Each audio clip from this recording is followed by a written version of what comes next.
I wasn't supposed to be there yet. Christmas lights were still flickering in the driveway when I stepped out of the car, the cold biting deeper than usual. I remember thinking the silence felt heavier, like the house was holding its breath. My phone had died on the road. Maybe that's why I ignored the unease twisting inside me. Or maybe some part of me already knew I shouldn't walk through that door. But I did. The hallway smelled of cinnamon and pine, warm, familiar. Too familiar. Voices drifted from the living room, soft, intimate, not the cheerful chaos of a family Christmas. I stopped when I heard my name. No, not my name, her voice. My wife. "I'm pregnant, for Jake," she whispered. "We're about to be a family." The silence that followed wasn't silence. It was the sound of something breaking. I didn't breathe, didn't blink, just stood there while her words crawled under my skin like ice. Pregnant. For her boss. Jake. My fingers went numb on the doorframe. Everything inside me froze. Thoughts, emotions, even the instinct to walk in and demand answers. Instead, I backed away. Slowly. Quietly. Like a man retreating from a crime scene he didn't want to witness. Outside, the cold felt honest. 3 weeks later, everyone went pale when they saw, but that comes later. This story isn't about the shock. It's about the quiet before the truth detonates, and the calm I found inside the ruins. For the first 2 days, I refused to believe what I had heard. Maybe I misheard. Maybe she meant something else. Maybe pregnant for Jake was some bizarre inside joke. Denial is a soft blanket, and I let it cover me. But the cracks appeared quickly. She avoided my eyes. Her smiles were forced, stretched thin. Her phone stayed glued to her hand, screen tilted away. And every time Jake's name popped up, she flinched. Barely, but enough. I studied her quietly, the way a surgeon studies a wound, methodically, detached, trying to understand where the infection began. At night, she slept facing the wall, her breathing uneven, rehearsed. Sometimes she whispered into her pillow, thinking I was asleep. I stopped asking questions. Words were too small for what was happening between us. Instead, I collected moments. The way she guarded her phone. The way she lingered in the shower, wipes mascara from her cheeks. The way her hand drifted unconsciously to her stomach when she thought no one saw. Every detail was a thread.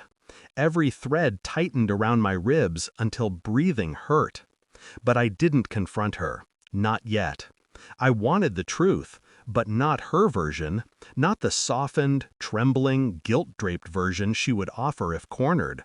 I wanted facts. I wanted certainty. I wanted the kind of truth that leaves no room for apologies. I became a ghost in my own life. Silent, observant, purposeful. I checked phone records, quietly, without accessing her messages. I didn't need to read words. Frequency tells its own story. Dozens of calls, late nights, early mornings. Gaps, she said, were meeting prep or holiday stress. Second, I checked her appointments. 2 clinic visits, both during the weeks she claimed she was shopping with her mother. The pattern formed slowly, like frost creeping over glass. Then I took the step I never imagined I would. I collected a sample. A strand of hair from her brush, another from her coat. The rest, biology handled. I mailed the test myself. No name, no address. Just numbers. Cold, sterile numbers. I didn't eat, didn't sleep more than an hour at a time. My mind replayed her voice from that Christmas night. "I'm pregnant for Jake." Pregnant. A knife without a handle, hurt no matter where you hold it. Yet I stayed calm, calculated. I spoke to her softly, acted normal. That's what unnerved her the most, my stillness. She sensed the shift. She sensed the storm behind my silence. But she didn't know what I was waiting for. The truth was on its way, mailed back to me like a verdict, and I was ready. The envelope arrived on a quiet Tuesday morning, plain, unmarked, heavy in a way paper shouldn't be. I opened it slowly, methodically. My heartbeat didn't change. The results were simple: 0% probability of paternity. The child was not mine, not even close. I sat there for a long moment, the paper a small island of truth in my hands. No rage, no shock, just clarity. That night, I placed the envelope on the dining table before she got home. Centered, neat, unavoidable. When she saw it, her face drained of color. What is this?" she whispered. I didn't answer. I didn't need to. She opened it with shaking hands, eyes scanning, breaths breaking. Then she looked at me. Broken, exposed, small. I can explain." I nodded, a gesture, nothing more. And that was when she finally understood. I knew. I knew everything. Her knees wobbled. A soft, strangled sound escaped her throat. But I stayed still, cold, untouchable. 3 weeks after Christmas, her family invited us for dinner. They thought everything was normal. She thought I wouldn't come. But I did. I walked in first, envelope in hand. Her parents smiled, warm, unsuspecting. She walked in behind me, pale as death. I placed the envelope on the table. "This," I said quietly, "is the only gift I'm giving tonight." Her mother opened it. Her father read over her shoulder.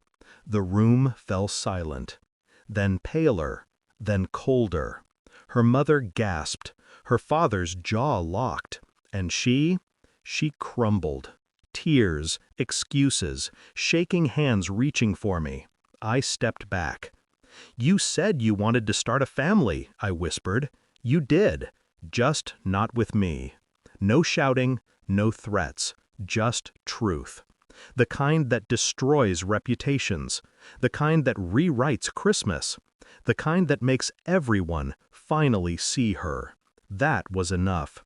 I didn't stay to watch the fallout. Their voices rose behind me, accusations, disbelief, shame. Her sobs followed me out the door but never reached me. I walked to my car slowly, breathing for what felt like the first time in months. The night was cold, honest, empty in a way that felt like freedom. I didn't look back, not once. Some truths don't need witnesses. They just need to be released. As I drove away, the final thought settled quietly in my mind. I lost a marriage. She lost her mask. One of us would recover, and it wasn't her.